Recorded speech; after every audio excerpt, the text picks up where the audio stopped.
সাদা কাপড় পরায়া খাটের উপর শুয়ায়া, সাদা কাপড় পরায়া খাটের উপর শুয়ায়া, মাইরে তোমরা কই যাইতেছো লইয়া ও গ্রামবাসী, একটু দাঁড়াও মাইরে দেখি। ছেলেটা মাকে দেখার জন্য বিদেশ থেকে শুধু গতকালকে দেশে আসছে। আইসা ও মায়ের কাছে বসছে। ওই মুহূর্তে মা দক্ষিণীটা কয়, পুত্রে আমি যদি মারা যাই আমার পিসাবরে দিয়ে আমার জানাজাটা দেওয়াইবি। দেখা যায় রাতের বেলা কথাটা বলছে, মৃত্যুর ফেরেশতা মালাকুল মউত আজরাইল ভোরবেলা ওই বাড়ির মধ্যে আইসা হাজির হইয়া গেছে।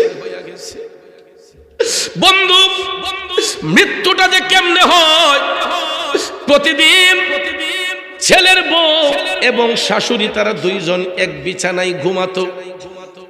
ছেলে যখন বাড়িতে আসলো, ওই দিন মা ভাবছে যে আমি তো এখন আমার রুমে থাকতে হবে। ছেলে নতুন বিদেশ থেকে আসলো, মা তাদেরকে আলাদা রুমে দিয়া মায়ের রুমে শোইল। সবাই মনে করেছে মা তো সকালবেলা ঘুম থেকে জাগ্রত হবে। বন্ধু, অন্যদিন ওই ভদ্র মহিলা ফজরের নামাজ পড়ে দরজা খুলে দিতেন, বাড়ির উঠানে হাঁটতেন, কিন্তু গত ফজরের পরে দেখা যায় দরজা খুলে না, মা ঘুম থেকে উঠে না। এমন ঘুম ঘুমায়া গেছে রে, পৃথিবীর সবাই মিলা যদি ডাকে আর কোনদিন জাগবে না, আর কোনদিন জাগবে না। সকাল 7টা 8টা 9টা হয়ে গেল, ছেলের বউ ছেলে কই কিরে আম্মা উঠে না কেন? দরজার মধ্যে গিয়া ধাক্কা দিচ্ছে, কোনো শব্দ নাই। দরজার মধ্যে কড়া নাড়াচ্ছে, শব্দ নাই। এক পর্যায়ে ডাকতে ডাকতে যখন উঠে না, সবার মধ্যে একটা আতঙ্ক পড়ে গেছে। কয় দরজা ভাঙতে হবে। দরজাটা খোলার সাথে সাথে তাকাইয়া দেখে রে, ওই দুঃখিনী মা তার সন্তান গুলারে এতিম বানাইয়া জনমের বিদায় লইয়া গেছে। সাদা কাপড় পরায়া খাটের উপর শুয়ায়া,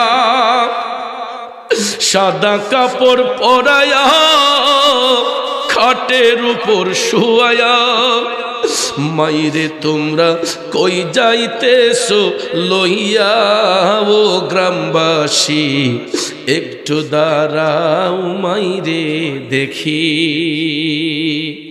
ছেলেটা কান্দে, আমি নিজের চোখে দেখলাম। কই আমার আম্মারে তোমরা কই লইয়া যাও?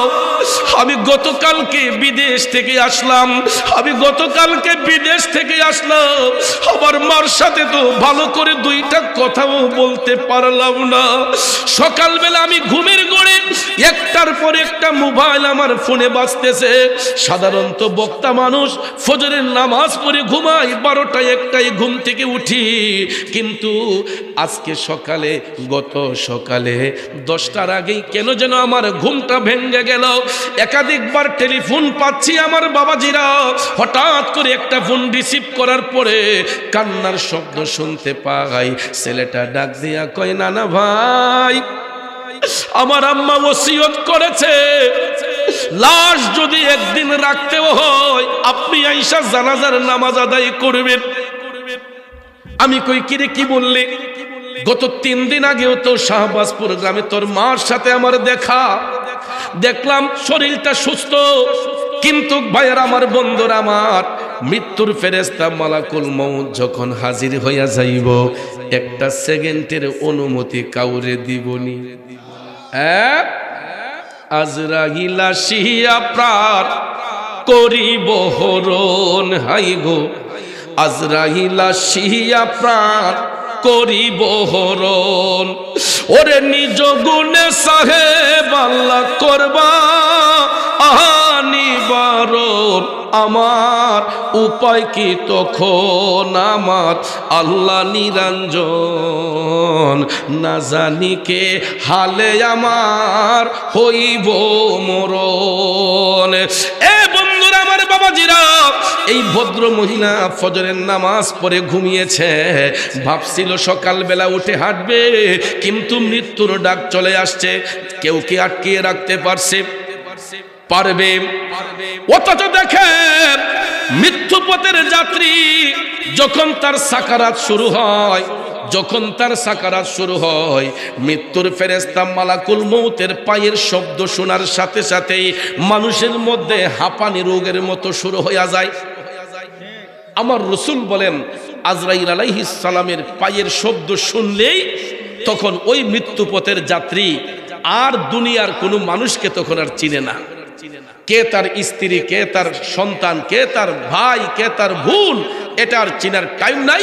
সবার দৃষ্টি থাকে মৃত্যুর ফেরেশতার দিকে। আল্লাহু আকবার বলেন। আমার নবী বলেন, জাহান্নামী ব্যক্তি যারা হয়, ব্যভিচারী যারা হয়, জাহান্নামী ব্যক্তি যারা হয়, ওই জাহান্নামী ব্যক্তিদের কাছে আজরাইল আলাইহিস সালাম ভয়ঙ্কর সুরত ধারণ করে আসে। আল্লাহু আকবার। এটা দেখলেই মানুষের মধ্যে আতঙ্ক শুরু হয়ে যায়।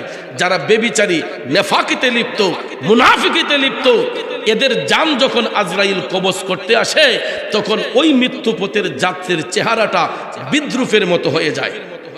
আল্লাহু আকবার বলেন। বিদ্রুপের মতো হয়ে যায়। তখন মৃত্যুর ফেরেশতা মালাকুল মউত আজরাইল ভয়ঙ্কর একটা থাবা দেয়, পায়ের বৃদ্ধাঙ্গুল থেকে টিপতে টিপতে টিপতে বুকের উপর যখন দমটা নিয়ে আসে গো, বুকের মাইজে যখন আজরাইল একটা চিপ মাইরা দেয়, আমার নবী কামলিওয়ালা বলছে, রে বাজান, ও যুবক বন্ধু, মৃত্যুর ফেরেশতা বুকের মধ্যে আইসা এমন একটা চিপ মারে রে, তখন মানুষের জবান দিয়া ঘের ঘের কইর একটা শব্দ বের হয়। আর আমার নবী বলেছেন, জাহান্নামী ব্যক্তিদের জানটা এত কষ্টের সহিত নেওয়া হয়, যখন তাদেরকে এই চিপটা দেওয়া হয়, অনেক মানুষের প্রস্রাব বের হইয়া যায়, পায়খানা বের হইয়া যায়। আপনারা মৃত ব্যক্তির লাশ যারা ধৌত করেন, যারা মৃত ব্যক্তির লাশ ধৌত করেন, জিজ্ঞেস করে দেখবেন, লাশটা ধোয়ার সময় যখন আমরা পরিষ্কার করতে যাই, গোসল দিতে যাই, তখন দেখবেন অনেক মানুষের পায়খানার রাস্তা দিয়ে ময়লা পাওয়া যায়, অনেক মানুষের লুঙ্গির মধ্যে প্রস্রাবের দুর্গন্ধ পাওয়া যায়, যাই কিনা বাজান? এটা হলো দুনিয়া থেকেই তার আযাবের দৃশ্যটা মানুষ জানতে পারে। সেই যে নেফাকিতে লিপ্ত ছিল, মুনাফিকিতে লিপ্ত ছিল, সুদ ঘুষের সাথে জড়িত ছিল, ওই ব্যক্তিদের চিটারি বাটপারির সঙ্গে জড়িত ছিল, দুনিয়ার মানুষ যদিও জানাজার মাঠে ভালো ভালো বলে, কিন্তু আসলে তো ওই ব্যক্তি ভালো ছিল না, নেফাকির মধ্যে লিপ্ত ছিল। কথা কয় না? কবরের আযাব কত কঠিন, সইতে আমি পারিব না, মৃত্যু যন্ত্রণা কত কঠিন, সইতে আমি পারিব না। ওগো দয়াময় হে রহিম, চাই যে তোমার করুণা, কবরের আযাব কত কঠিন, সইতে আমি পারিব না। ভাইয়ার আমার, আপনারা বলুন, হায়াতের মালিককে, মৌতের মালিককে, ইজ্জত দেওয়ার মালিককে, ইজ্জত কেড়ে নেওয়ার মালিককে, মোট কথা সব কিছুর মালিক। সেই মালিক যদি ইচ্ছে করেন আমাদেরকে বাঁচাতে পারেন, সেই মালিক যদি ইচ্ছে করেন আমাদেরকে মেরে ফেলতে পারেন, ঠিক কিনা বলেন? কিন্তু এটা জানার সত্ত্বেও আমরা কিছু কিছু মানুষ মনে করি যে দুনিয়াটাই মনে হয় আমাদের সব। কিছু কিছু মানুষ আমরা মনে করি যে এই দুনিয়াটাই মনে হয় আমাদের সব। এটা ধারণা করে দেখবেন কিছু কিছু মানুষ লোভের মধ্যে চলে যায়, কিছু কিছু মানুষ দেখবেন স্বার্থের পিছনে ঘুরে, কিছু কিছু মানুষ দেখবেন ব্যবসায় লাভ করার জন্য হারাম পথ অবলম্বন করে, কিছু কিছু মানুষ দেখবেন নিজেকে সফল করার জন্য সুদ ঘুষের ব্যবসা করে, কিছু কিছু মানুষ দেখবেন নিজেকে সফল করার জন্য অন্যের হক নষ্ট করে নিজে বড় হওয়ার চেষ্টা করে। আছে না নাই? ভাইয়ের আমার, আমি আপনার ক্ষতি করতেছি, আপনি আমার ক্ষতি করতেছেন, অথচ কেউ জানি না। কিছু কিছু মানুষ আছে দেখবেন নীরবে, উপর দিক দিয়ে ভালো, নিচ দিয়া খারাপ। আছে না নাই? মুখের মধ্যে মধু, অন্তরে বিষ। আছে কিনা বলেন? মুখ দিয়া দেখবেন তিলে চাইলে ডাইলে সব দিয়া দিব, আর তলে দেয়া গিয়া কইব হেরে চাষ করে লেস। কথা কোন আছে না নাই? তো এটা শুধু আমাদের বাংলাদেশে নয়, যেখান থেকে ইসলাম প্রচার প্রসারিত হয়েছে, মক্কাতুল মুকাররমা, মদিনাতুল মুনাওয়ারা, সেখানে বাস করলেই শুধু ইমানদার নয়, মক্কা শরীফে যেমন মুমিন ছিল এমন মুনাফিকও ছিল, মদিনা শরীফে যেমন মুমিন ছিল তেমন মুনাফিকও ছিল। কথা কোন ঠিক কিনা? এই জন্য যুবক ভাইয়ার আমার, আল্লাহ রাব্বুল আলামিন সূরা আত-তাওবার 101 নম্বর আয়াতে পাকের মাধ্যমে আরববাসীদের সম্পর্কে বলিয়া গোটা বিশ্ববাসীকে আমার আল্লাহ জানান দিয়েছেন। আল্লাহ তাআলা বলেন, হে জগৎবাসীরা, তোমাদের মরুবাসীদের মধ্যে হতে কিছু লোক এবং মদিনাবাসীদের মধ্যে কিছু লোক যারা নেফাকির মধ্যে ব্যস্ত ছিল, যারা হারাম কাজের মধ্যে ব্যস্ত ছিল, যারা মুনাফিকির মধ্যে লিপ্ত ছিল, আল্লাহ তাআলা বলেন আমি সবার খবর জানি, আমি সবার খবর নেই। তোমরা যেমন জানো না, আমি আল্লাহ সব কিছু জানি। তোমরা যেখানে কিছুই জানো না, আমি আল্লাহ সব কিছু জানি। এই জন্য আল্লাহ রাব্বুল আলামিন ওই সমস্ত ব্যভিচারীদের সম্পর্কে এই 101 নম্বর আয়াতে পাকের শেষ অংশে আল্লাহ বলেছেন, বিসমিল্লাহির রহমানির রহিম, সানুআযিবুহুম মাররাতাইনি সুম্মা ইউরাদ্দুনা ইলা আযাবিন আযীম। উচ্চস্বরে বলুন ঘোষণাটা কার? যারা নেফাকি করেছে, খারাপ কাজ করেছে, অসৎ কাজ করেছে, আল্লাহ তাআলা বলেন আমি তাদেরকে দ্বিগুণ শাস্তি প্রদান করব। শাস্তির চেয়েও শাস্তি, আযাবের চেয়েও আযাব আমি তাদেরকে প্রদান করব। যারা অন্যায় অত্যাচারে নিমজ্জিত থাকে, যারা নেফাকির মধ্যে নিমজ্জিত থাকে, আল্লাহ বলেন সানুআযিবুহুম মাররাতাইন, অর্থাৎ আমি তাদেরকে আযাবের চেয়েও আযাব দেব, কঠিনতম শাস্তি দ্বিগুণ পরিমাণ তাদেরকে প্রদান করব। সুম্মা ইউরাদ্দুনা ইলা আযাবিন আযীম, আল্লাহ বলেন অতঃপর তারা মহাশাস্তির দিকে প্রত্যাবর্তিত হবে, অর্থাৎ ওই সমস্ত ব্যক্তিগুলা আযাবের দিকে প্রত্যাবর্তিত হবে। আল্লাহ রাব্বুল আলামিন তাদেরকে কঠিন থেকে কঠিনতম শাস্তি দিবেন। বন্ধুরা আমার, বাবাজিরা আমার, এখানে দ্বিগুণ শাস্তি বলতে কি বোঝানো হয়েছে? এই আয়াতে পাকের তাফসির করতে গিয়া তাফসিরে রুহুল বয়ান প্রমাণ করেছে আযাব দ্বিগুণ এই জন্য বলা হয়েছে, দুনিয়া তো একটা আযাব হবে, কবরের মধ্যে তাদের আযাব হবে। শুধু দুনিয়াতে নয়, কারণ দুনিয়াটা তো আমাদের চিরস্থায়ী জিন্দেগি নয়। এই দুনিয়া ছেড়ে যাবার পরে আমাদের আরেকটা জিন্দেগি আছে, এটা হচ্ছে আখিরাতের জিন্দেগি। কথা কোন ঠিক কিনা? বর্তমানে আমরা কাটাইতেছি দুনিয়ার জিন্দেগি, কিন্তু এই জিন্দেগি আমার আপনার শেষ নয়। আমার আপনার জন্য আরেকটা জিন্দেগি অপেক্ষা করছে, এটা হচ্ছে কবর। এটা কি? কারণ ভাইয়ার আমার, বন্ধুরা আমার, আখিরাতের প্রথম ধাপটাই হলো কবর। আখিরাতের প্রথম ধাপটাই হলো কবর। এই জন্য বাজাম আমার মদিনার কামলিওয়ালা নবী, মায়ার নবী, দয়ার নবী বলছেন, কবরটা কারো জন্য হবে আযাব, আবার কবরটা কারো জন্য হবে আরাম। সুবহানাল্লাহ কোন। আমার মদিনার কামলিওয়ালা নবী, মায়ার নবী, দয়ার নবী বলেন, কবরের জিন্দেগিটা কারো জন্য হবে সুখময়, কারো জন্য হবে দুঃখময়। কারণ দুঃখময় হবে তাদের জন্য, আযাব হবে কবরটা তাদের জন্য যারা নেফাকির মধ্যে ছিল, সত্যকে যারা গ্রহণ করে নাই, যারা মুনাফিকির মধ্যে লিপ্ত ছিল, ওই ব্যক্তিগুলোকে আমার আল্লাহ কবরের মধ্যে আযাব দান করবে। এটা আমার কথা নয়, আপনার কথা নয়। হাদিস শরীফের মধ্যে মদিনার কামলিওয়ালা নবী, মায়ার নবী, দয়ার নবী বলেছেন যে মৃত্যু যখন হবে, প্রত্যেকটা মানুষের মৃত্যুর যন্ত্রণা হবে। শুধু আমার আপনার নয়, প্রত্যেকটা মানুষের মৃত্যুর যন্ত্রণা হয়। আব্বাজিরা আমার, মৃত্যুর বিছানায় শুয়ে যখন মানুষ ছটফট ছটফট করে বেড়ে, ওই মুহূর্তে দেখবেন সাকারাত যখন শুরু হয়, পাড়া প্রতিবেশীরা সবাই দেখবেন বেষ্টন কইরা বইসা থাকে।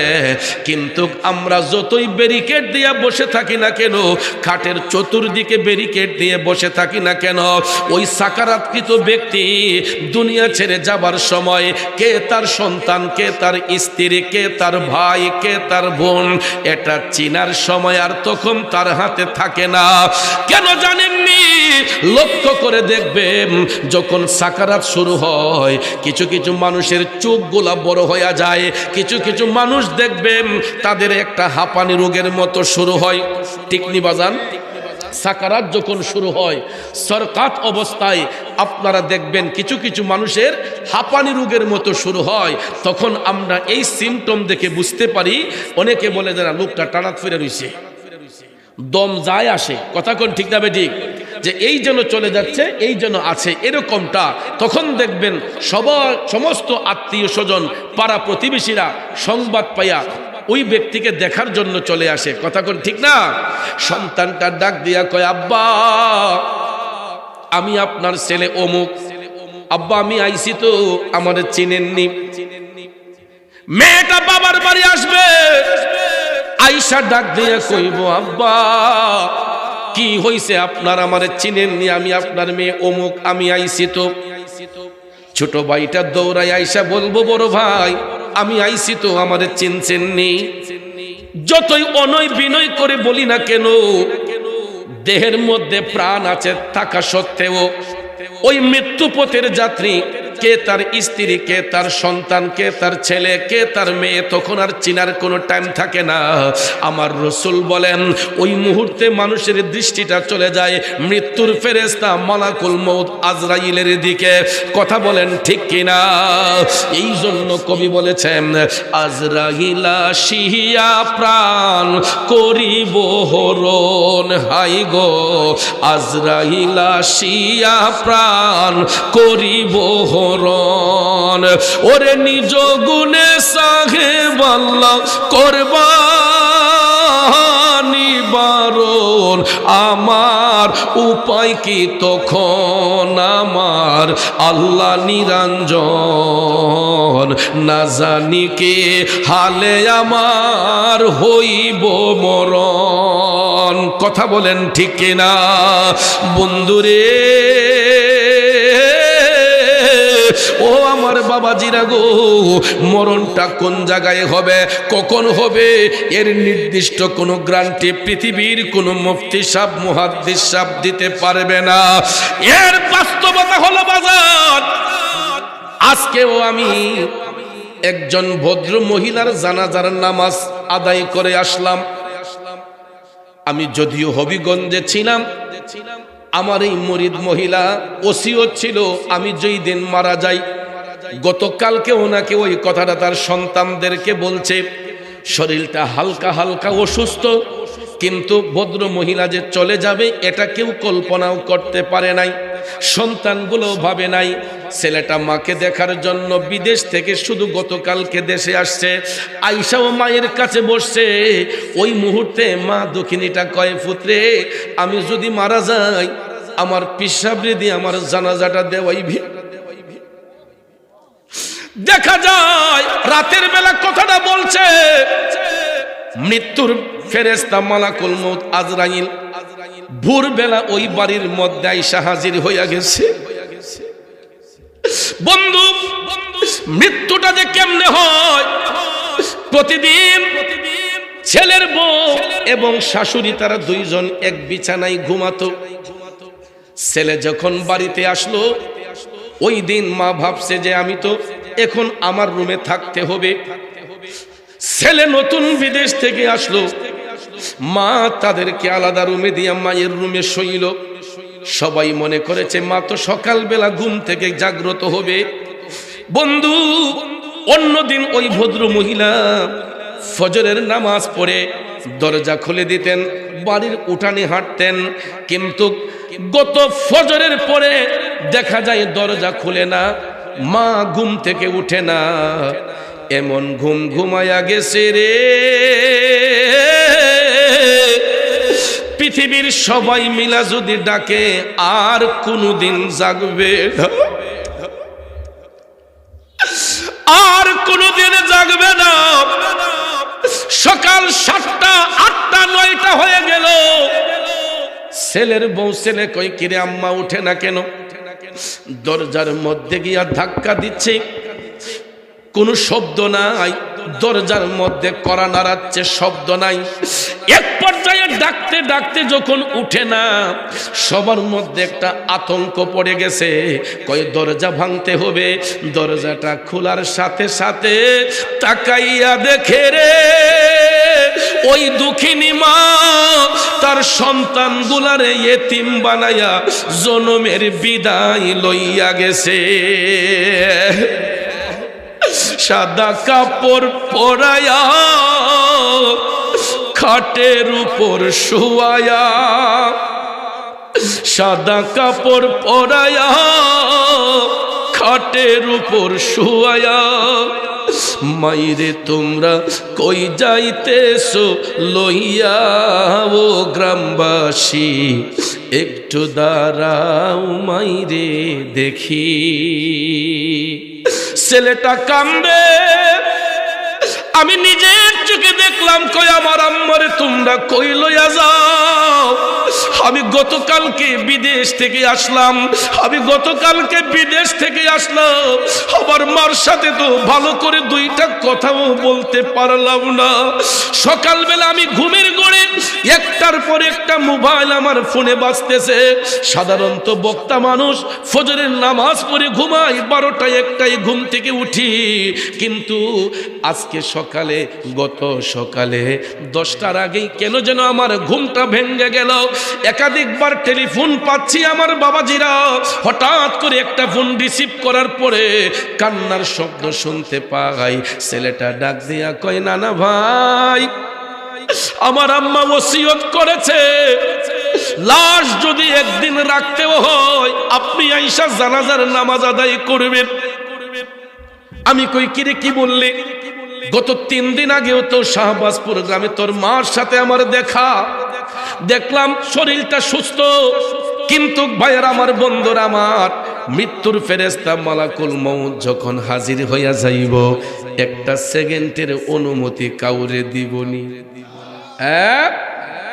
আজরাইল আসিয়া প্রাণ করিব হরণ, হাই গো আজরাইল আসিয়া প্রাণ করিব হরণ, ওরে নিজ গুণে সাহেব আল্লাহ করবা নিবারণ।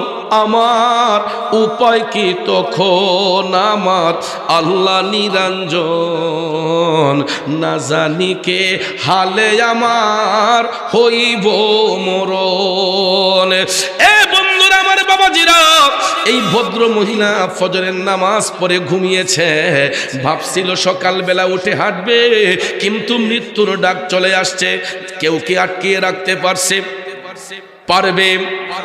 অথচ দেখেন, মৃত্যুপথের যাত্রী যখন তার সাকারাত শুরু হয়, যখন তার সাকারাত শুরু হয়, মৃত্যুর ফেরেশতা মালাকুল মউতের পায়ের শব্দ শোনার সাথে সাথেই মানুষের মধ্যে হাঁপানি রোগের মতো শুরু হয়ে যায়। আমার রাসূল বলেন, আজরাইল আলাইহিস সালামের পায়ের শব্দ শুনলেই তখন ওই মৃত্যুপথের যাত্রী আর দুনিয়ার কোনো মানুষকে তখন আর চিনে না। কে তার স্ত্রী, কে তার সন্তান, কে তার ভাই, কে তার বোন, এটার চিনার টাইম নাই। সবার দৃষ্টি থাকে মৃত্যুর ফেরেশতার দিকে। আল্লাহু আকবার বলেন। জাহান্নামী ব্যক্তি যারা হয়, ব্যভিচারী যারা হয়, জাহান্নামী ব্যক্তি যারা হয়, ওই জাহান্নামী ব্যক্তিদের কাছে আজরাইল আলাইহিস সালাম ভয়ঙ্কর সুরত ধারণ করে আসে। আল্লাহু আকবার। এটা দেখলেই মানুষের মধ্যে আতঙ্ক শুরু হয়ে যায়। যারা ব্যভিচারী, নেফাকিতে লিপ্ত, মুনাফিকিতে লিপ্ত, এদের জান যখন আজরাইল কবজ করতে আসে, তখন ওই মৃত্যুপথের যাত্রীর চেহারাটা বিদ্রুপের মতো হয়ে যায়। আল্লাহু আকবার বলেন। বিদ্রুপের মতো হয়ে যায়।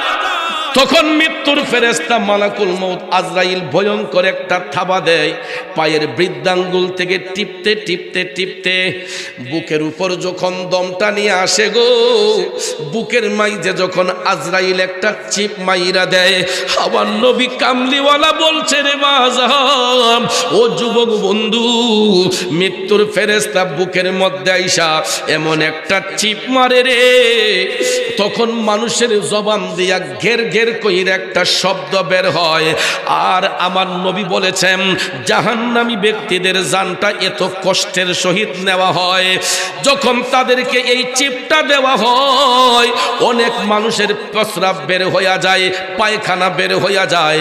আপনারা মৃত ব্যক্তির লাশ যারা ধৌত করেন, যারা মৃত ব্যক্তির লাশ ধৌত করেন, জিজ্ঞেস করে দেখবেন, লাশটা ধোয়ার সময় যখন আমরা পরিষ্কার করতে যাই, গোসল দিতে যাই, তখন দেখবেন অনেক মানুষের পায়খানার রাস্তা দিয়ে ময়লা পাওয়া যায়, অনেক মানুষের লুঙ্গির মধ্যে প্রস্রাবের দুর্গন্ধ পাওয়া যায়, যাই কিনা বাজান? এটা হলো দুনিয়া থেকেই তার আযাবের দৃশ্যটা মানুষ জানতে পারে। সেই যে নেফাকিতে লিপ্ত ছিল, মুনাফিকিতে লিপ্ত ছিল, সুদ ঘুষের সাথে জড়িত ছিল, ওই ব্যক্তিদের চিটারি বাটপারির সঙ্গে জড়িত ছিল, দুনিয়ার মানুষ যদিও জানাজার মাঠে ভালো ভালো বলে, কিন্তু আসলে তো ওই ব্যক্তি ভালো ছিল না, নেফাকির মধ্যে লিপ্ত ছিল। কথা কয় না। আর কথা কইবই কেমনে? বর্তমানে তো 80% লোক সুদ ঘুষের ব্যবসায় জড়িত, নাকি মিথ্যা বললাম? 80% লোক শুধু লাভের চিন্তা করে, 80% লোক শুধু লাভের চিন্তায় ঘুরে বাজান। আমার নবীজি সুদকে হারাম করেছেন, করজায়ে হাসানাকে জায়েজ করেছেন, কিন্তু ইতা আসেন আমরা দেশ গিয়া যদি কোন ভাই সাহেব আমি বিপদে পড়ছিও, আমার 20,000 টাকা দেন, ঠুট মুঠ ঢুকাইয়া বাইরে 20 খাইবার পয়সাও নাই।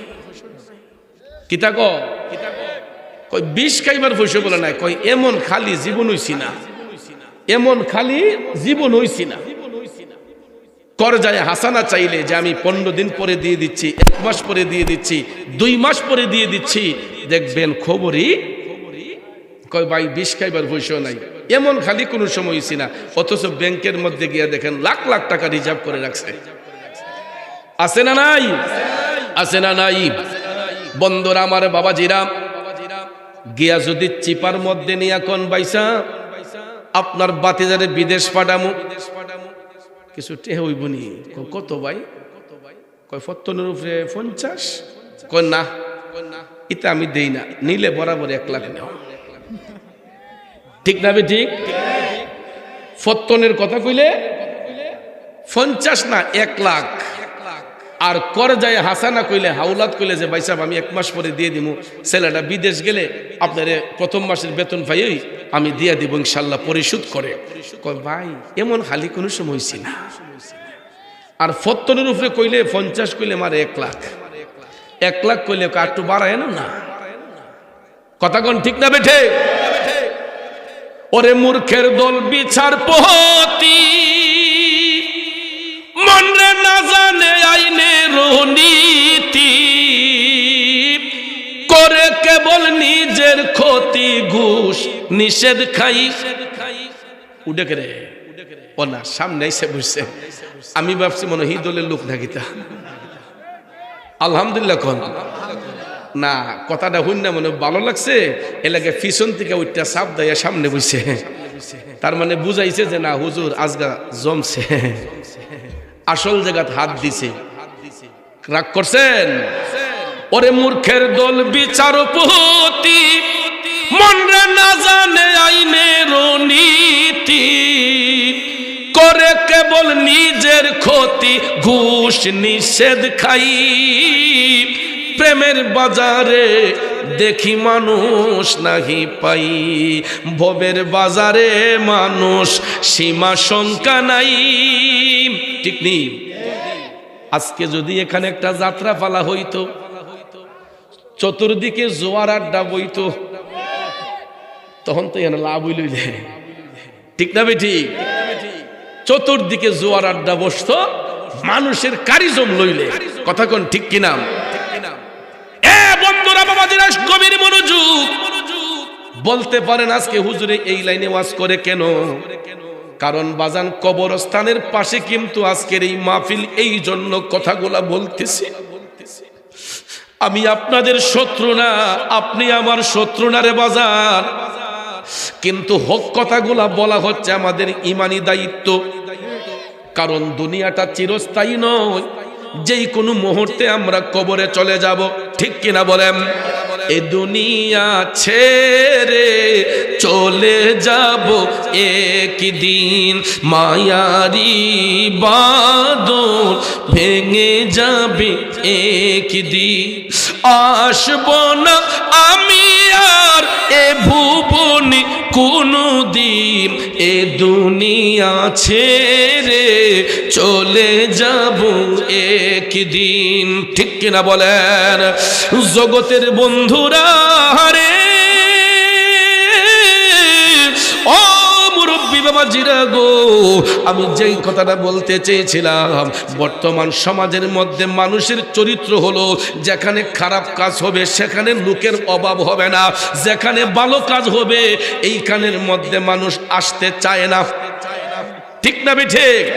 তবে মনে রাখবেন, আমার রাসূল বলেছেন, 1 কোটি মুনাফিক যদি এক পাল্লায় হয়, একজন মুমিন যদি এক পাল্লায় হয়, 1 কোটি মুনাফিক যদি এক পাল্লায় হয়, একজন মুমিন যদি এক পাল্লায় হয়, আমার রাসূল বলেছেন একজন মুমিনের পাল্লাই আমার আল্লাহ ভারী করে দিবে। এই জন্য কবি কয়, ইমানের পথে অবিচল থেকে আমার মরণ যেন হয়। ঠিক কিনা? ইমানের পথে অবিচল থেকে আমার মরণ যেন হয়। বন্ধু, আমার মদিনার কামনেওয়ালা নবী, মায়ার নবী, দয়ার নবী বলছেন গো, মৃত্যুর ফেরেশতা মালাকুল মউত আজরাইল জাহান্নামী ব্যক্তিদের কাছে ভয়ঙ্কর সুরত নিয়ে আইসা তাদেরকে যখন চিপ মারবে রে, ওই ব্যক্তিদের মূত্রনালী দিয়ে মূত্র বের হবে, পায়খানার রাস্তা দিয়ে পায়খানা বের হয়ে যাবে। যার বাস্তবতা, যারা মৃত ব্যক্তির লাশ ধৌত করে তাদেরকে জিজ্ঞেস করে দেখবেন। বাবাজিরা আমার, এটাই হলো তার আযাবের দৃশ্য। দুনিয়ার মধ্য থেকে মানুষ বুঝতে পারে ওই লোকটা বেবিচার ছিল, সে মানুষের ক্ষতি করেছে, সুদ ঘুষের ব্যবসা করেছে, হারাম খেয়েছে। এই জন্য আমার আল্লাহ দুনিয়ার মধ্য থেকেই ওই ব্যক্তিকে আযাবের দৃশ্য দেখাইয়া কবরের মধ্যে পাঠাচ্ছে। আখিরাতের প্রথম ধাপটাই হইল কবর। দুনিয়াটা যেমন আমার আপনার জন্য পরীক্ষাশালা, আখিরাতটাও কিন্তু আমাদের জন্য একটা পরীক্ষা। ঠিক না ঠিক? এই জন্য বলা হয়েছে আদ-দুনিয়াউ মাজরাতুল আখিরা। দুনিয়াটা হচ্ছে আখিরাতের উত্তম একটা পরীক্ষাশালা। এই দুনিয়াতে যারা পড়ালেখা করবে ভালো করে, এরা আখিরাতের প্রথম ধাপ কবরে গিয়ে একটা পরীক্ষা দিবে।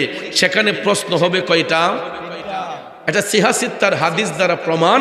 আমার রাসূল বলেন, কবরের মধ্যে প্রথম ধাপ পার হওয়ার আগেই ওই মৃত ব্যক্তিকে কবরে নিয়ে 3টা প্রশ্ন করা হবে। আর ওই প্রশ্ন করার সময় একজনকে, আপনার ডিপার্টমেন্টের একজন হেড আছে না, প্রত্যেক ডিপার্টমেন্টে একজন হেড আছে। কথা কোন ঠিক না ঠিক? কবরের মধ্যে যখন মৃত ব্যক্তিকে পাঠানো হবে, 3টা কোয়েশ্চনের মধ্যে একটা কোয়েশ্চন হবে রাহমাতাল লিল আলামিন, মায়ার নবীজিকে নিয়ে। এটা আমরা সবাই জানি। আমরা সবাই জানি কবরের প্রশ্ন কয়টা? এটা ছোট বড় আমরা সকলেই জানি, এটা ইসলামের প্রাথমিক স্তরের শিক্ষা। এটা আমরা জানি যে কবরের প্রশ্ন তিনটা। এই তিনটা প্রশ্ন যখন করা হবে, মুনকার এবং নকির ফেরেশতা কবরের মধ্যে হাজির হয়ে তিনটা কোয়েশ্চন করার পরে সময় আমার দয়াল নবীকে সামনে রেখে বলা হবে যে উনাকে চিনতে পারো তোমরা? ওমান হাজার রুজুল, কে সেই ব্যক্তি যাকে তোমরা চিনতে পেরেছো? তখন ভাইয়ের আমার মুনাফিক জাহান্নামী বেবিচারী যারা, এরা বলবে লা আদরি, আমাদের ধারণা নাই, আমরা চিনি না, আমরা জানি না। দেখেন, যেই নবীরে দেখার জন্য দিন কাটাই রাত কাটাই, যেই নবীর দিদার পাবার জন্য দিন কাটাই রাত কাটাই, সেই নূরের নবীকে কবরে দেখার পরেও জাহান্নামী বেবিচারীরা বলবে লা আদরি, আমরা চিনতে পারি না, আমাদের ধারণা নাই, আমরা চিনি না, আমরা জানি না। তখনই ভাইয়ের আমার ওই সমস্ত বেবিচারীদের কবরের মধ্যে আযাবের দৃশ্য শুরু হবে। আযাব শুরু হওয়ার আগে আমার আল্লাহ ওই জাহান্নামীদেরকে জান্নাতের চিত্রটা তাদের চোখের সামনে হাজির করাবেন। জান্নাতের চিত্রটা তাদের চোখে হাজির করাবেন। এরা দেখা শুধু আফসোস করবে, আহ কি ভুল করলাম রে, জিন্দেগিটা কি হালে কাটাইলাম। জান্নাতটা দেখা ওই জাহান্নামীগুলো আফসোসে কিয়ামত পর্যন্ত এরা শুধু আফসোস করবে। আমার রাসূল বলেন আল্লাহ তাআলা জান্নাতের দৃশ্য দেখাইয়া তাদের কবরের মধ্যে আযাব দেওয়া শুরু হবে। আর আযাবের পরিমাণটা কেমন হবে বাজান? আমার রাসূল বলেছেন ওই জাহান্নামীগুলাকে কবরে রাখার পরে আমার আল্লাহ একদল ফেরেশতা পাঠাইয়া কবরের দুই পাশের মাটিগুলারে চাপাইতে থাকে। নাউজুবিল্লাহ কোন, কবরের দুই পাশের মাটিগুলো চাপাইতে থাকে। আমার মা বোনেরা গো, ও আমার যুবক ভাইয়েরা, বাবাজিরা রে, আমার রাসূল বলেছেন আর একদল ফেরেশতা আমার আল্লাহ পাঠাইয়া ওই জাহান্নামীদের কবরের মাটিগুলা দুই পাশ থেকে চাপাইতে শুরু করা হয়। চাপাইতে চাপাইতে চাপাইতে গো, এদের বডির মধ্যে আয়না যখন লাগানো হবে, মাটি দুই পাশ থেকে ওই জাহান্নামীদেরকে এমন চাপ দিব রে, আমার রাসূল বলেছেন এদের ডান পাজরের হাড্ডিগুলা বাম পাজরের মধ্যে যাবে, বাম পাজরের হাড্ডিগুলা ডান পাজরের মধ্যে যাবে। মুরগের হাড্ডিতে কামড় দিলে যেই রকম মরমর করে ভেঙে যায়, আমার রাসূল বলেন জাহান্নামী ব্যক্তিগুলাকে কবরে রাখার পরে দুই পাশের মাটি তাদেরকে এমন ভাবে চাপ দিবে, তাদের দেহের হাড় মাংসগুলা পাউডারের মতো ধূলিকণা হয়ে যাবে, মাটির সাথে তখন মিশে যাবে। নাউজুবিল্লাহ কি বলবেন নাম? তারপরে ওই জাহান্নামী ব্যক্তিদের রুহের স্থান কোথায় হবে? জাহান্নামী ব্যক্তিদের রুহের স্থান হবে তাহতা সারা, পাতালের শেষ সীমা। তাহতা সারা, পাতালের শেষ সীমা, অর্থাৎ জাহান্নামের তলদেশে তাহতা সারা, অর্থাৎ একদম অন্ধকারাচ্ছন্ন জায়গা, যেই জায়গাটার নাম হচ্ছে সিজ্জিন। নাম কি? অন্ধকার ঘর। সিজ্জিন শব্দের অর্থ অন্ধকারাচ্ছন্ন স্থান। জাহান্নামী ব্যক্তিদের রুহটাকে আল্লাহ তাআলা সিজ্জিনের মধ্যে পাঠাইয়া দিবে। আর ওই জাহান্নামীগুলা কিয়ামত পর্যন্ত জাহান্নামের আগুনে জ্বলবে আর জান্নাতের কথা স্মরণ করে আফসোস করবে। তাইলে বলুন আমরা জান্নাত চাই না জাহান্নাম চাই? এ নবীর প্রেমিকেরা, ফরদাবাদের বন্ধুরা, আমার রাসূল বলেছেন মুনাফিকদের কবরের অবস্থা হবে অন্ধকার। এখন মুমিন যারা হয়, মুত্তাকি যারা হয়, এদের পরিণামটা কি হবে? রাসূল বলেন মুমিন ব্যক্তিদের যখন মৃত্যুর বিছানায় শুইবে, মুমিন ব্যক্তিদের যখন সাকারাত শুরু হবে, তাদের জান কবজ করার জন্য মৃত্যুর ফেরেশতা মালাকুল মউত আসবে। বন্ধু গভীর মনোযোগ, আমার রাসূল বলেন মুমিন ব্যক্তিরা যখন মৃত্যুর ফেরেশতার পায়ের শব্দ শুনবে, তখন মুমিন ব্যক্তিদের মুখ দিয়া মুস্কি মুস্কি হাসি বের হবে। আরো জোরে কোন সুবহানাল্লাহ। কারণ মুমিন ব্যক্তি যারা, এরা মরণে ডরায় না, এরা মরণের অপেক্ষা করে। কোন সময় তারা তাদের আপন জায়গায় যাবে, কথা কোন ঠিক কিনা? এই জন্য যুবক ভাইয়েরা, মুমিন ব্যক্তিরা মৃত্যুর বিছানায় শুইয়া যখন তাদের সাকারাত শুরু হবে, মৃত্যুর ফেরেশতার পায়ের শব্দ শুনলে দয়াল নবী বলেন ওই মুমিন ব্যক্তিদের মুখ থেকে তখন মুস্কি মুস্কি হাসি বের হবে। আর মৃত্যুর ফেরেশতা মালাকুল মউত আজরাইল আলাইহিস সালাম আয়েশা মুমিনদের দেহের মধ্যে হাত স্পর্শ করবে, আর মুমিন ব্যক্তিরা তখন হাসি মুখে মৃত্যুর ফেরেশতাকে দেইখা তারা হাসি দিয়া দুনিয়ার মায়া ত্যাগ করবে। আপনারা লক্ষ্য করে দেখবেন, কিছু কিছু মানুষ ইন্তেকালের পরে, কিছু কিছু মানুষ ইন্তেকালের পরে তাদের মুখ থেকে চেহারার মধ্যে মুস্কি মুস্কি হাসি দেখা যায়, কথা বলেন ঠিক না? তখন দেখবেন আমরা এলাকাবাসীরা যখন লাশ দেখতে যাই, কিছু কিছু মানুষের লাশ দেখে আমরা আফসোস করি। আফসোস করে কি বলি, আহ ব্যক্তিটা যেমন ভালো ছিল ওনার মরণটা এমন সুন্দর হয়েছে, ও একদম আইসা রইছে। বলিনি আমরা যে আহ মানুষটা যেমন ভালো ছিল তার মরণটা এমন সুন্দর হয়েছে, ও যেমন একদম আইসা রইছে। আমরা রাস্তা দিয়ে হাঁটি আর এটা বলি, কথা কোন ঠিক কিনা? আর জাহান্নামী বেবিচারী মানুষ, খারাপ মানুষ মারা গেলে যদিও লাশ দেখতে যাই, দেখবেন রাস্তার মাঝে বৈশা মানুষে কানাঘুষা করে, আহ এর সেরাটা ও বিদ্রুপের মতো গেছে না, যেমন জ্বালাই গেছে মরণ এমন কষ্ট হয়েছে। দুনিয়ার মানুষের মুক্তি কেউ বন্ধ করতে রে? দুনিয়ার মানুষ সাক্ষী দিচ্ছে ওই লোকটা জাহান্নামী ছিল, খারাপ ছিল, এই জন্য তার মরণটাও বেহালে হয়েছে। আর ভালো মানুষের মরণ হলে মানুষ আফসোস করে, আহ লোকটা যেমন ভালো ছিল তার মরণটাও এমন সুন্দর হয়েছে। যেমন হাইসা রইছে, এটার কারণ আছে মিয়া। কারণ ভালো ছাত্র যারা, এরা দেখবেন পরীক্ষার হলে কাইন্দা যায় না, আইসা যায়। কারণ এরা তো বইয়ের A to Z স্টাডি করেছে, পড়াশোনা করেছে। পরীক্ষার সময় টেনশন থাকে গাদা ছাত্র যেদিন, কথা কোন ঠিক না বেঠিক?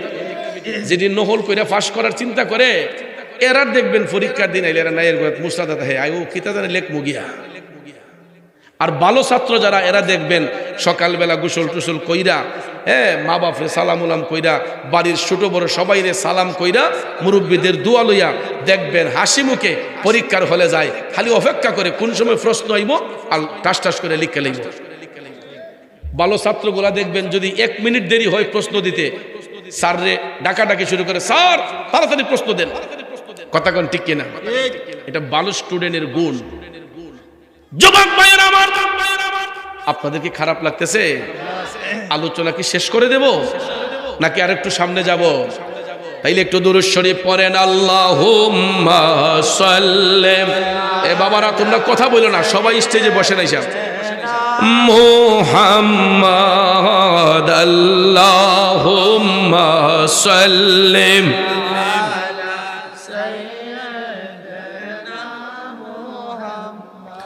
আদনা বিয়ানা উলানা মুহাম্মদ জোরে নবী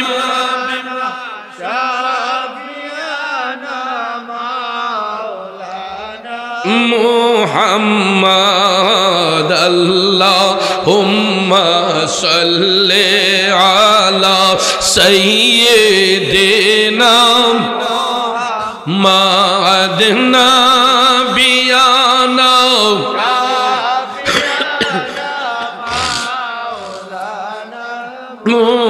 মুহাম্মদ দিন থাকিতে করো মনে রে পরো কালের ভাবনা, বাইরে খালি হাতে যাবে চলে, সঙ্গে কিছুই যাবে না। আল্লাহ মাশাআল্লাহ, এই তো হয়ে গেল। দেনা মুহাম্মদ নবী শাফি মাওলানা। একটা জবানও বন্ধ রাখবেন না, চিৎকার মেরে বলি আল্লাহু আকবার।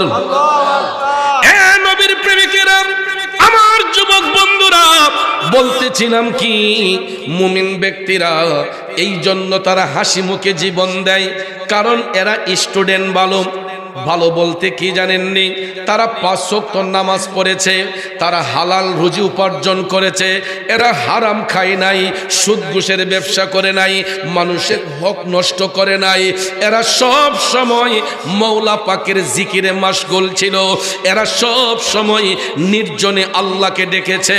রহমান রাহিম নাম তোমার আল্লাহু আল্লাহু আল্লাহ ইয়া গফুর রহিম তোমার আল্লাহু আল্লাহু।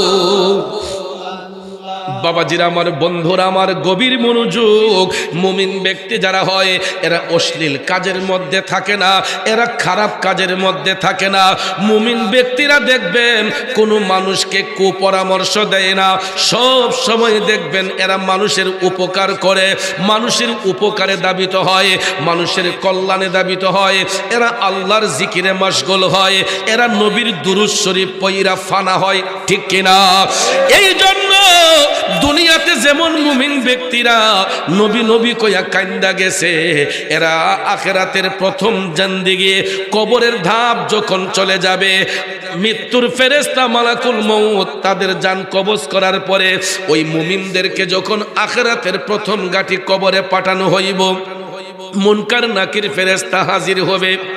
3টা প্রশ্নের মধ্যে একটা প্রশ্ন আমার নবীজিকে নিয়ে হবে, আমার রসুলকে কবরে হাজির করা হইব ছবির মাধ্যমে না সশরীরে? কিছু কিছু মূর্খ বিয়াদবে কয় না, নবীর ফটো না হাজির করইব। তাইলে নবীজির ফটো তুললো কেডা? তখন কি ক্যামেরা ছিল? তাইলে ওহন যখন দেখছে ইডা দিয়েও প্রমাণ করতে পারবে না, কয় না, ওই মদিনা শরীফের সাথে তার কবর একটা সুরঙ্গ করইব। এরপরও ইদারে বুঝাই অস্বীকার করতে চাই রসুল যে কবরে হাজির হতে পারেন, ইডা স্বীকার করতো না, কয় মদিনা শরীফের লাগে একটা সুরঙ্গ হইব, ওইখান থেকে দেখানো হইব। এরপরও ভাবে না যে রসুল কবরে হাজির হতে পারেন, আমার নবী কবরে আসতে পারে কি পারে না। এই বিশ্বাস আছে না নাই? ফরদাবাদের ভাইরা একটু হাত উঁচু করে দেখান কার কার বিশ্বাস আছে। আল্লাহু আকবার, ইয়া রাসূলুল্লাহ, ইয়া গাউস আজম দস্তগীর, জিন্দাবাদ জিন্দাবাদ জিন্দাবাদ জিন্দাবাদ। কিন্তু আপনারা জিন্দাবাদ কইছেন না জিংলাবাস কইছেন? একজন প্রতিষ্ঠানের অধ্যক্ষ, প্রিন্সিপাল, হক্কানি একজন আলেমের জবান থেকে রেসালতের স্লোগান আসছে, ইমানি স্লোগান আসছে, আর আপনারা যেমন করে আওয়াজ দিছেন আমার কাছে লাগছে যেমন জিংলা বাস কইছেন। জিন্দাবাদ না জিংলা বাস কইছেন? আহলে সুন্নাত ওয়াল জামাত। আরে নবী ছাড়া ওই কবরে নাই রে বান্ধব নাই, নবী ছাড়া ওই কবরে নাই রে বান্ধব নাই, হাসরেতে নবী ছাড়া নাই দরদি নাই, হাসরেতে নবী ছাড়া নাই দরদি নাই, নবী ছাড়া ওই কবরে নাই রে বান্ধব নাই, নবী ছাড়া ওই কবরে নাই রে বান্ধব। বান্দার জন্য রহমত আমার নবী মুহাম্মদ, দুজাহানে আর কি আছে মুদেরই সম্পদ, ঠিক কিনা? নবী ছাড়া আমাদের পার হবার কোন রাস্তা নাই, নবী ছাড়া দুনিয়া থেকে যাবার কোনো রাস্তা নাই। এই জন্য সুন্নিরা নবী নবী কইয়া কান্দে, ঠিক কিনা কম? নবীর জন্য জীবন বাজি রাখতে প্রস্তুত হয়। তাইলে আপনারা নবীর জন্য জীবন দিতে চান কি চান না? হলোকে জীবন দিয়ে দেব যদি নবী তুমি চাও, কলিজা টুকরা করে দেব যদি নবী তুমি চাও। ও গোয়ারি জি জানাই এই অদমে একবার দেখা দাও হাবিবি ইয়া রাসূলুল্লাহ হাবিবি ইয়া হাবিবাল্লাহ হাবিবি ইয়া রাসূলুল্লাহ হাবিবি ইয়া একটা জবানও বন্ধ রাখবেন না গো চিৎকার মেরে বলি আল্লাহু আকবার আর একটু মায়ার সুরে বলি ইয়া রাসূলুল্লাহ জগতের বন্ধুরা রে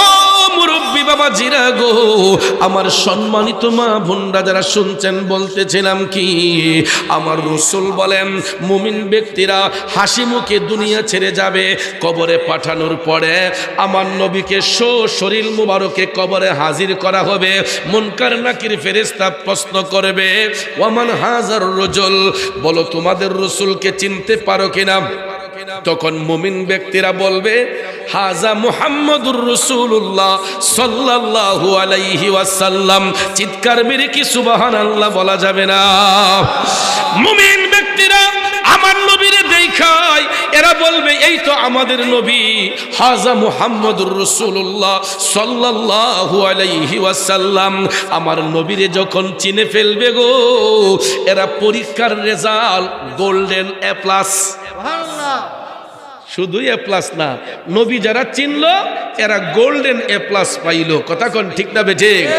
এরা জান্নাতি হয়ে গেল আর এদের পরিচয়টা এদের পুরস্কারটা হলো কবরে গিয়া যখন নবীরে চিনে ফেলবে আমার রাসূল বলেছেন কোন মুমিন ব্যক্তির কবর আর 3.5 হাত থাকে না দুনিয়াবাসীরা যদিও আমরা 3.5 হাত কবরে তাদেরকে শোয়াই আসি দুনিয়ার রীতি অনুসারে ঠিক না বেঠিক সিত্তা জিরহান আমরা দুনিয়ার রীতি অনুসারে যদিও 3.5 হাত কবরে শোয়াই আসি 40 কদম দূরে আসার পরেই মুনকার নাকির ফেরেশতার সওয়ালের জবাব যখন সঠিকভাবে দিয়ে ফেলে তখন আর মুমিন ব্যক্তির কবরটা 3.5 হাত থাকে না আমার রাসূল বলেন আল্লাহ তাআলা রহমতের ফেরেশতা পাঠাইয়া এক একটা মুমিনের কবরকে এক একটা নূরের মহল বানাইয়া দেয় সুবহানাল্লাহ আরো জোরে কন্যা সুবহানাল্লাহ তাহলে বলুন মুমিনদের পুরস্কার আছে না নাই আছে আমরা তাদের অন্তর্ভুক্ত হতে চাই কি চাই না নাকি বেহেশতের টিকিট কিনবেন লাগবো হ্যাঁ যদি টিকিট চান নবীর গোলামিতে মশগুল হয়ে যান যদি জান্নাত পেতে চাও দুনিয়ার কোনো মোল্লার কথাই নয় আমার নবীর গোলামিতে মশগুল হয়ে যান আল্লাহ তাআলা আপনাকে জান্নাত দান করবে ঠিক না বেঠিক জান্নাতের মালিক কে আল্লাহ ভাগের দায়িত্ব কি দুনিয়ার মোল্লাদের না আমার আল্লাহ আল্লাহ ভাগের দায়িত্ব আল্লাহ দিয়ে দিয়েছেন নবীজির কাছে কোন মোল্লা মুন্সির কাছে দেন নাই জান্নাত বানিয়েছেন আল্লাহ ভাগ করার দায়িত্ব আল্লাহ দিয়েছেন আপন হাবিব রাহমাতাল লিল আলামিন নবীকে হাসরের মাঠে নবীর সুপারিশ ছাড়া কোন আল্লাহর বান্দা বান্দি বেহেশতে যেতে পারবে না নাকি ফাতারে যাইবেন গা ভাইয়ার আমার পরিচয় দিয়া যাইতে হইব কথা কোন ঠিক না বেঠিক তো পরিচয় না দিয়ে গেলে দেখবেন ই কলো না হি কলো না তো আজ একটা কথা মনে হইছে ওই আমি এবার যখন হজে গেছি তো আমার লগে বয়স্ক 2 জন মুরব্বী তারা আমার লগে হজে গেছেন ওই উমরা হজে গত অক্টোবরে তো তারা তো আগের মানুষ বয়সও মোটামুটি কম না 60-65 একজনের হয়ে গেছে তো কোন সময় তো তারা ইমিগ্রেশন পার হয় নাই ঠিক না তো ইমিগ্রেশন পার হওয়ার সময় কিন্তু স্ক্যানার আছে আপনার যদি কোনো অবৈধ জিনিস শরীরে থাকে এটা স্ক্যানারের মাঝে ধরা পড়ে সবাই তো লাইন বাঁধছে এখন বয়সের দোষ এটা তো আর মুরব্বীর দোষ না তো এরা কিতা করছে 2 জনে ভাবছে যে আমরা যাই মুখ আগে এরা স্ক্যানার দেয় না ঢুকা এরা এটার সিফাত আগে ঢুকা সাজাইতে 2 জন আপনার স্ক্যানার নিচে দেয় না গিয়া এরা কি করছে ওই সাইডে যে সিফা আছে না এই সিফাত আগে ঠিক না ঢুকে যেতেছে তারপরে আপনার ইমিগ্রেশন যারা এখানে থাকে নিরাপত্তা বাহিনী এরা তো গিয়া টান্দা দৈরে আইন না আরো আধা ঘন্টা দেরি করাইছে ভাবছে যে মুরব্বীর কাছে মনে কোনো অবৈধ জিনিস কেউ দিতেও পারে কারণ এবারে তো সাধারণ মানুষ কথা কোন ঠিক না এই হুদু দিয়ে আতাইতেছে সারা কাপড় টাপড় বুলাইয়া আপনার চেক চুক কইরা গেছে কাইনা আধা ঘন্টা কিন্তু এরা যদি পরিচয় দিয়ে স্ক্যানার নিচ দিয়ে যাইতো সহজে চলে যেত। কথা কোন ঠিক না ঠিক? তো ঠিক তদ্রূপ ভাবে হাসরের মাঠে আমার নবীর সুপারিশ ছাড়া কোনো ডাইরেক্ট যাওয়া যাবে না। যাইতে হলে নবীর কৌটে হাজির দিতেই হবে। কথা কোন ঠিক না ঠিক? এই জন্য আমার যুবক ভাইয়েরা, আল্লাহ রাব্বুল আলামিন হাসরের মাঠে হাকিম হইয়া বিচার করবেন। আর স্পেশাল মর্যাদান্বিত যিনি হবেন, যার জন্য আমার আল্লাহ মাকামে মাহমুদ রেডি করে রাখছে। মাকামে মাহমুদ আমার আল্লাহ তাআলা সূরা বনী ইসরাঈলে বলেছেন, আসা আইয়াবআসাকা রাব্বুকা মাকামাম মাহমুদা। আল্লাহ কয়, ওগো হাবিব, আমি আপনাকে তাহাজ্জুদ দিয়েছি দুনিয়াতে, আর আখিরাতের মাঠে আমি আপনার জন্য মাকামে মাহমুদ তৈরি করে রেখেছি। সুবহানাল্লাহ। স্পষ্ট করে আল্লাহ তাআলা এই দুইটা বিশেষ গুণ নবীজির দুনিয়াতে হলো তাহাজ্জুদের মাধ্যমে নবীজিকে আল্লাহ এটা স্পেশাল দান করেছেন। আর হাসরের মাঠে সমস্ত নবীগণের ভিড়ে আমার নবীকে যেই সম্মান ইজ্জত আল্লাহ তাআলা প্রদান করবেন, এটা দিবেন মাকামে মাহমুদের মাধ্যমে। এই জন্য কোরআন শরীফ পড়বেন, বুঝবেন, জানবেন। এখন তো বাংলা তরজমারও কোরআন শরীফ আছে না? কিন্তু যদিও বাংলা ব্যাখ্যা বিশ্লেষণে অনেক ত্রুটি বিচ্যুতি আছে, কিন্তু আলেম যারা এদের চোখে ধরা পড়ে। কিন্তু বাংলা তরজমা যারা করে বাতিল আকীদার, অনেক তরজমার মধ্যে অনেক ত্রুটি বিচ্যুতি আছে। আজকে আমি কবর হাসরে একটা আলোচনা শুনতে গিয়া গুগলে সার্চ দিই, গাড়িতে বসে বসে, তো কিতাব তো গাড়ির পিছনে, তো ভাবছি যে মোবাইলে দেখি, গুগলে সার্চ দিয়া কবর হাসরের আলোচনা দেখতে গিয়া দেখছি লেখছে যে আল্লাহ তাআলা ওই কবরে নেওয়ার পরে যখন নবীজিকে হাজির করা হইব, তখন নাকি আল্লাহ বলবে যে আল্লাহর দাস, হ্যাঁ, নবী মুহাম্মদকে তোমরা কি চিনো? আর যদি কোনো নাউজুবিল্লাহ। এখন একজন সাধারণ মানুষ যখন উপরে আরবি দেখবে, নিচে বাংলা দেখবে, তখন তো ওই লোকটা মনে করবে যে এই আরবির অর্থটাই মনে এটা। নবীকে দাস বলা যাবে? তিনি তো হাবিবুল্লাহ, আল্লাহর বন্ধু। এই লকব তো আমার নবী নিজে দেন নাই, স্বয়ং আল্লাহ তাআলা দিয়েছেন। হাবিবুল্লাহ লকব আমার নবী নিজে দেন নাই, স্বয়ং আল্লাহ তাআলা দিয়েছেন। কথা কোন ঠিক কিনা? কাজেই রাসূলকে যদি কোনো মোল্লা দাস বলে, সঙ্গে সঙ্গে তার ঈমান চলে যাবে।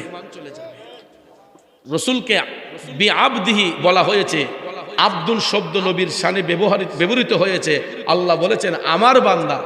আমার বান্দা বলতে এটা কি বুঝিয়েছেন, এটাও বুঝতে হবে। তাফসীর সূরা এই বনী ইসরাঈলের প্রথম আয়াতেই সুবহানাল্লাযী আসরা বিআবদিহি, আল্লাহ বলেন যে আমি সেই আল্লাহ, তিনি সেই আল্লাহ যিনি আপন বান্দা। অর্থাৎ আপন বান্দা বলতে নবীজিকে এটাই বুঝিয়েছেন যে রাসূল যে শরীর মুবারকে মেরাজ শরীফে গেছেন। অনেকে বলে আমার নবী রুহানি ভাবে গেছেন, অনেকে বলে রাসূল স্বপ্ন যুগে গেছেন, কিন্তু আমার নবী শরীর মুবারকে মেরাজ শরীফে গিয়েছেন, যাতে পৃথিবীর কোনো ব্যক্তি, পৃথিবীর কোনো পার্সন এটা যাতে অস্বীকার করতে না পারে। এই জন্য আল্লাহ বলছেন বিআবদিহি, আমার বান্দাকে। আমার বান্দা বলতে আল্লাহ আপন বন্ধুকে বুঝিয়েছেন। সুবহানাল্লাহ বলেন। তাই বলে আমরা যেই রকম বান্দা, এই বান্দা না। রাসূলকে এখানে এক্সট্রা ভাবে আল্লাহ মর্যাদান্বিত করেছেন যে তিনি শরীর মুবারকে আল্লাহর দিদারে গিয়েছেন, এবং মসজিদুল আকসাতে আমার রাসূলকে ডকুমেন্টারি সমস্ত আম্বিয়ে কেরামকে সেখানে উপস্থিত করে আমার নবীজি 2 রাকাত নামাজের ইমামতি করেছেন। ঠিক কিনা? সেখান থেকে নবীজিকে একটা উপাধি দেওয়া হয়েছে, এটা হলো ইমামুল আম্বিয়া। কথা কোন ঠিক কিনা? ইমামুল আম্বিয়া পৃথিবীর অন্য কোন নবীদের লকব ইমামুল আম্বিয়া নয়, একমাত্র আমাদের নবীর লকব ইমামুল আম্বিয়া, খাতামুন নবিয়্যিন, রাহমাতাল লিল আলামিন, হাবিবুল্লাহ। কথা কোন ঠিক না ঠিক? এই উপাধিগুলা আমার নবীর শানে আল্লাহ তাআলা দান করেছেন। কথা কোন ঠিক কিনা? জি। এই জন্য এই ইমানি কথাগুলা যদি পাবলিক প্লেসে না বলা হয়, তাহলে আমরা বাংলা যে তর্জমাগুলা এগুলা পরে পরে অনেক সময় আমাদের ইমানের গলদ হয়ে যায়। কথা কোন ঠিক কিনা? কারণ আমার রসুল বলেছেন ফিতনার জামানায় আমার উম্মতের ঈমান রক্ষা করা এত কঠিন হবে, এক হাতে জ্বলন্ত আগুন রাখা যেমন কঠিন হবে, আরেক হাতে ঈমান রাখাটা এর চাইতে ভয়াবহ কঠিন হয়ে যাবে।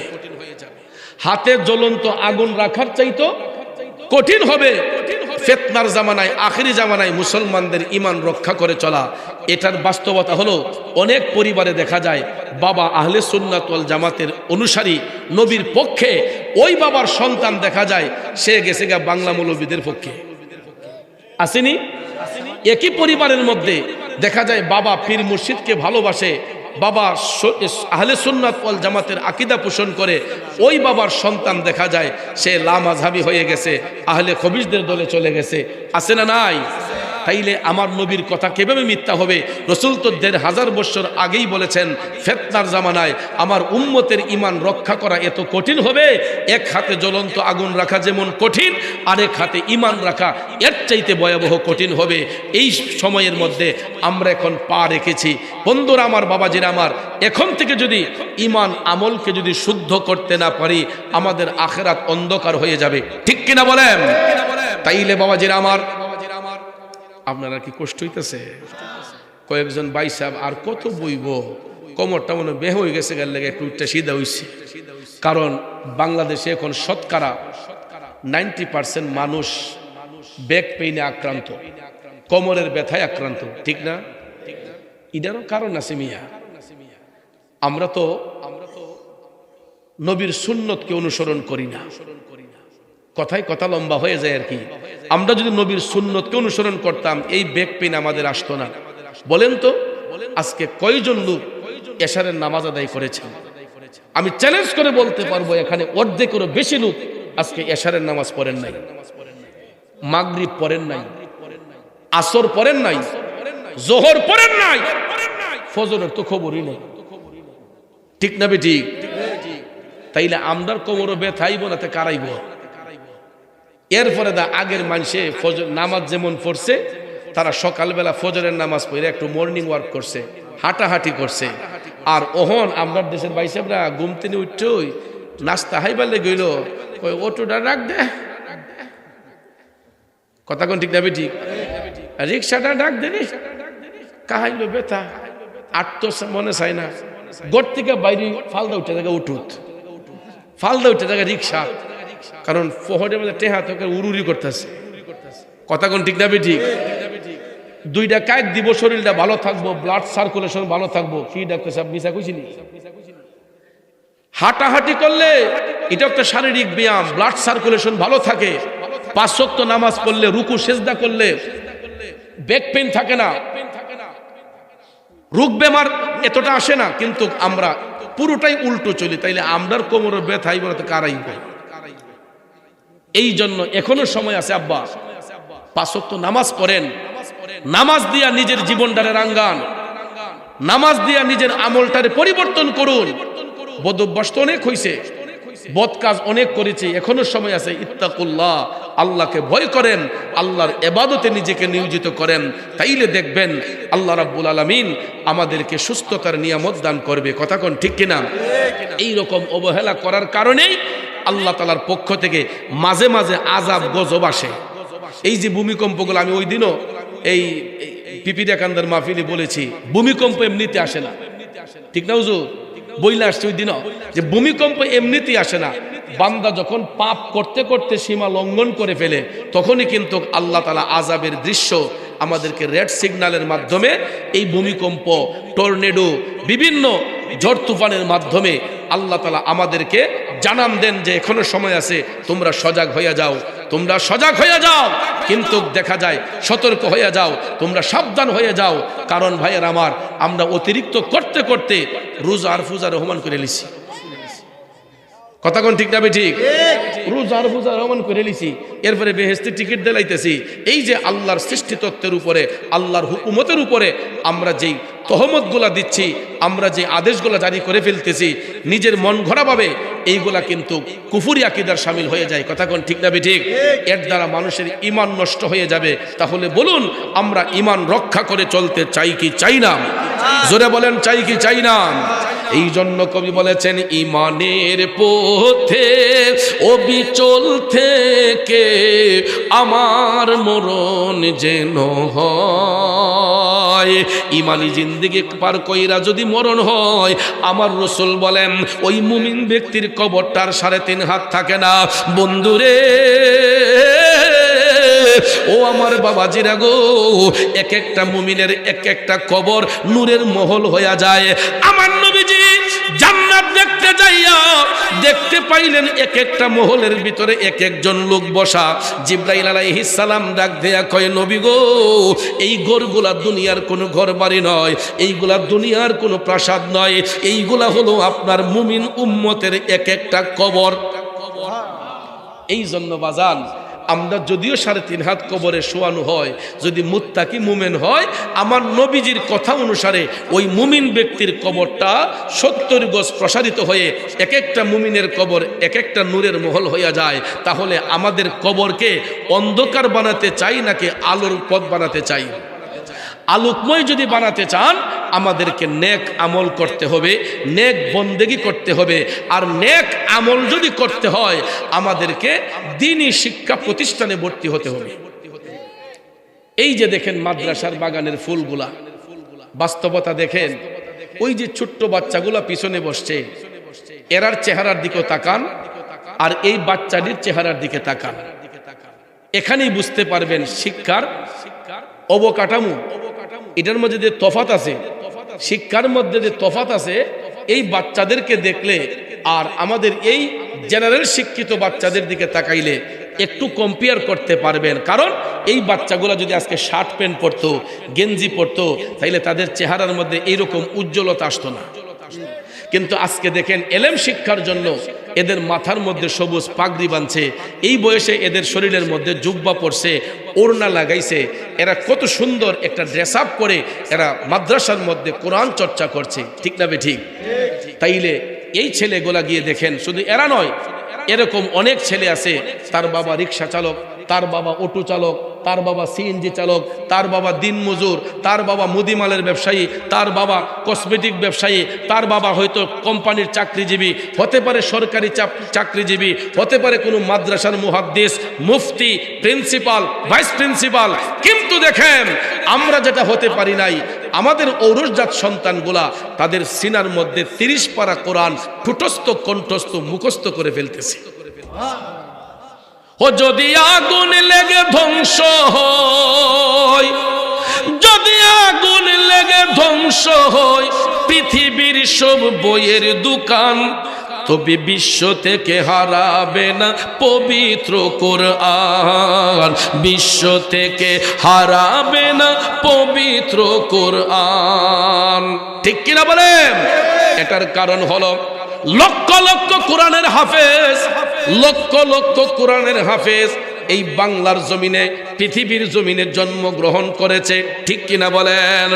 আমার যুবক ভাইয়েরা, কোরআন শরীফের পাতা যদি ছিঁড়ে যায়, লেখা যদি মুছেও যায়, কিন্তু পৃথিবী থেকে কোরআন আর হারাবে না। এটা হাফেজে কোরআনদের সিনার মধ্যে ধারণ করা হয়ে গেছে, ঠিক কিনা বলেন? আপনারা দেখেন পৃথিবীতে বাইবেল আমার আল্লাহ পাঠাইছে, ইনজিল পাঠাইছে, অনেক আসমানি কিতাব আল্লাহ পাঠাইছে। আসমানি কিতাব সাধারণত 104 খানা, ঠিক না?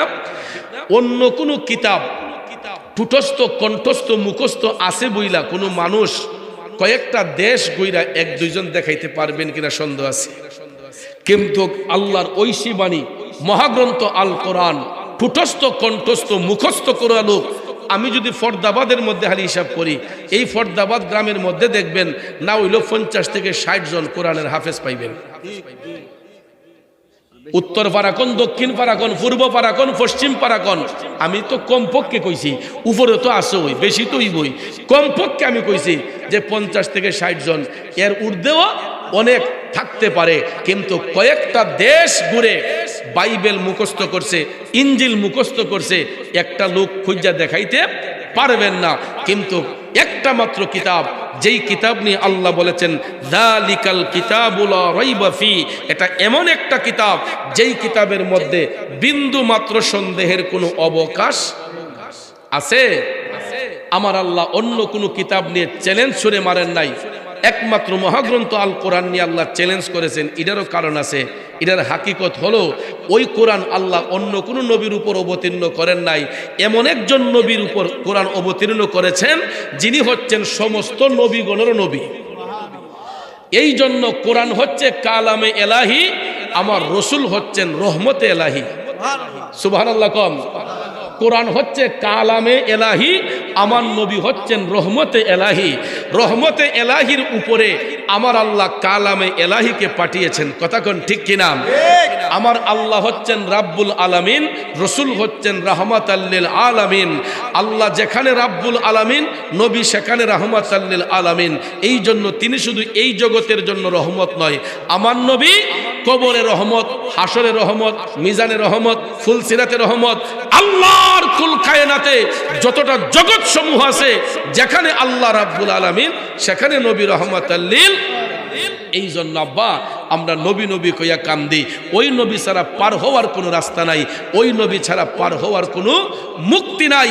এই জন্য আমি বলবো, বেশি না পারেন অন্তত একটা ছেলেকে দ্বীনি শিক্ষায় শিক্ষিত বানান এবং আহলে সুন্নাত ওয়াল জামাতের আকীদায় বিশ্বাসী সুন্নি মাদ্রাসায় পড়ান।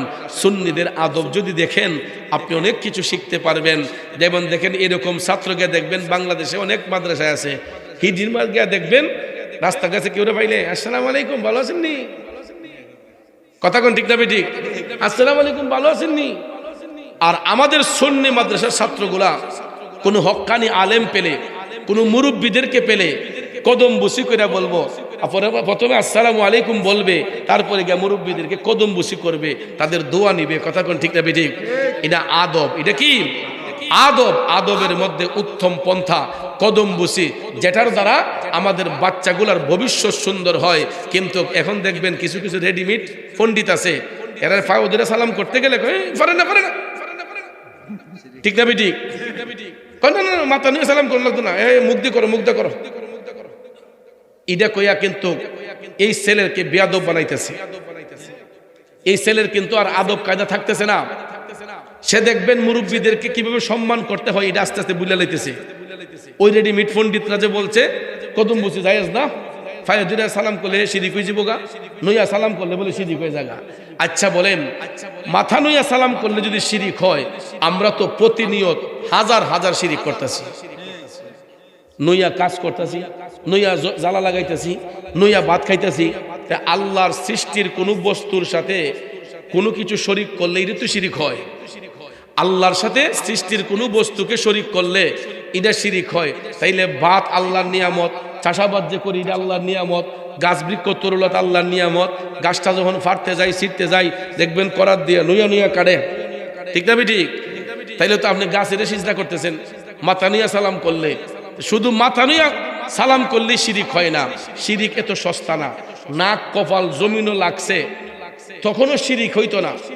যদি আল্লাহ ব্যতীত অন্য কারো উদ্দেশ্য হয় তখন শিরিক হবে।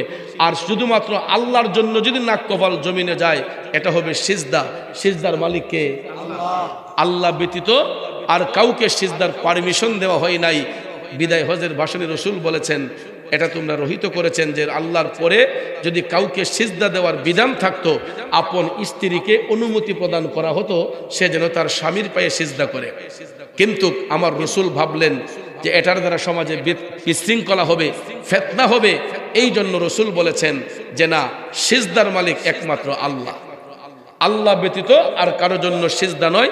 কিন্তু কদম বুসি জায়েজ। কদম বুসি সাথে নাক কপালের কোনো সম্পর্ক নাই।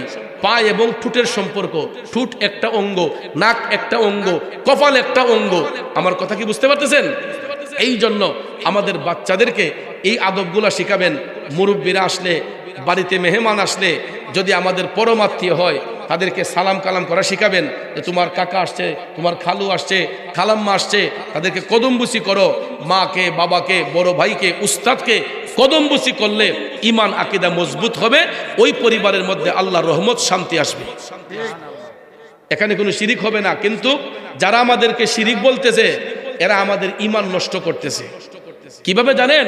এরা ইহুদি খ্রিস্টানদের এজেন্ট। ইহুদি খ্রিস্টানরা কিন্তু এরকম সালাম কালাম করে না। এরা দেখবেন বাপ, ফুত, দাদা, নাতি হগল তাই হাই ড্যাডি, বাপের হাত দেয়, এমনি ঠেলা মারে, কথা ঠিক না ঠিক? এর মাঝে এরকম আদব কায়দা নাই, যেই কারণে সুন্নি আকীদায় যারা এবং হক্কানি পথে যারা চলে, হক পথে যারা চলে, এদের মধ্যে এই আদবটা বিরাজ করে, এই আদবটা কাজ করে। কিন্তু ভাইয়ের আমার, বদ আকীদা সম্পন্ন যারা, এরা কিন্তু আস্তে আস্তে আমাদেরকে হকের পথ থেকে সরাই নিতে চায়। আপনারা সব সময় কেয়ারফুল থাকবেন, আর যদি কেয়ারফুল না থাকেন ওই কবরের মাঝে গিয়ে খালি হাইবেন।